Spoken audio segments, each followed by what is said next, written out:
11 अगस्त 2025 को new income tax bill 2 पास हो चुका है और यह न्यू इनकम टैक्स बिल 1 अप्रैल 2026 से एप्लीकेबल हो जाएगा। आखिर में न्यू इनकम टैक्स बिल के अंदर बहुत सारे चेंजेस हुए हैं जो कि हमने प्रीवियस वीडियो के अंदर डिटेल में डिस्कस किए थे। उसमें से सबसे एक इंपॉर्टेंट जो चेंजेस वो है सर नील टीडीएस सर्टिफिकेट। अब ये नील टीडीएस सर्टिफिकेट क्या होता है, क्या कोई भी पर्सन सर हमारा टीडीएस डिडक्ट कर सकता है या नहीं कर सकता है, यह सब कुछ आज के इस क्लास में हम डिटेल में समझने वाला है। सबसे पहले अभी की सिचुएशन के हिसाब से समझते हैं। फॉर एग्जाम्पल मिस्टर राम एक पर्सन है, मिस्टर राम एक पर्सन है जिसकी total income for example 5 lakh rupees है और अगर वो न्यू इनकम टैक्स रिजाइंस के हिसाब से अगर वो रिटर्न फाइल कर रहा है तो उस पर कोई भी टैक्स पेबल की लाइबिलिटी नहीं आती है क्योंकि वहां पर सेक्शन 87A का रिबेट मिल जाता है।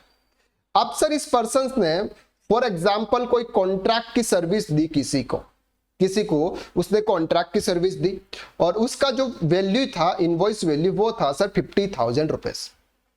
अब 50,000 रुपीज पर सामने वाला जो पर्सन है जिसने इसको सप्लाई की है, यानी कि जो सामने वाला पर्सन है रिसिपिएंट जो सर्विस रिसीव कर रहा है, उसने क्या किया 1% के हिसाब से टीडीएस डिडक्ट किया।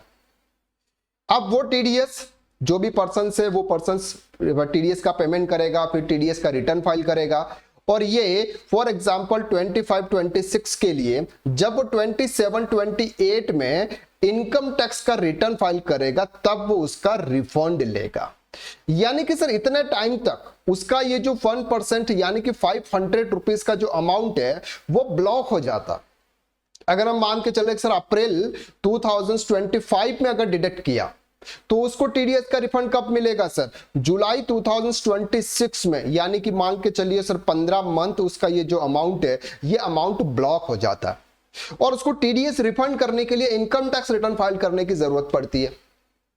तो ऐसे केसेस में न्यू इनकम टैक्स बिल 2 में एक क्लोज लेके आए कि सर आपको नील टीडीएस सर्टिफिकेट मिल सकता है।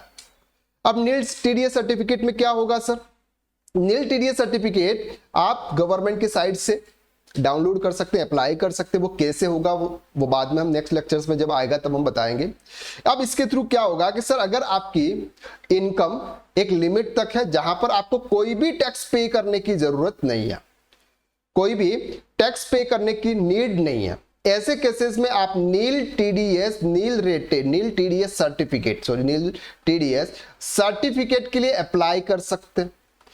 असेसिंग ऑफिसर इसको चेक करेगा कि वास्तव में सर आपकी इनकम इतनी नहीं है कि आपको टैक्स पे करना पड़े। तो अब ये जो सर्टिफिकेट है ये आप किसी भी पर्सन जो आपका टीडीएस डिडक्ट करेगा उस पर्सन को आप प्रोवाइड करोगे तो वो पर्सन आपका टीडीएस डिडक्ट नहीं करेगा। जब आपका टीडीएस डिडक्ट नहीं करेगा, जैसे 50,000 रुपीज का जो वैल्यू है तो पूरा का पूरा 50,000 रुपीज आपके अकाउंट्स में ट्रांसफर कर दिया जाएगा। तो जो टीडीएस के रूप में जो पहले आपका जो अमाउंट ब्लॉक होता था 15 महीने के लिए, 16 महीने के लिए, वो अमाउंट अब आपका ब्लॉक नहीं होगा और आपको एट द टाइम जब भी आप पेमेंट रिसीव करोगे उस टाइम पूरा पेमेंट आपको मिलेगा, टीडीएस डिडक्ट नहीं होगा। तो ये है सर नील टीडीएस सर्टिफिकेट जो कि न्यू इनकम टैक्स बिल 2 जो अभी आया है वो उसके अंदर ये वाला जो क्लॉज है वो क्लॉज यहां पर एप्लीकेबल हुआ है। तो जब ये जो न्यू इनकम टैक्स बिल है ये सर आपके 1 अप्रैल 2026 से एप्लीकेबल हो जाएगा। उसके अंदर बहुत सारे चेंजेस हुए हैं, उन सब चेंजेस को हम स्टेप बाय स्टेप इस यूट्यूब चैनल पर लाके आने वाला है। तो अगर आपने इस चैनल को अभी तक सब्सक्राइब नहीं किया है तो आप कर दीजिएगा और अगर ये वीडियो आपको अच्छा लगा तो वीडियो को आप लाइक जरूर कीजिएगा। Thank you.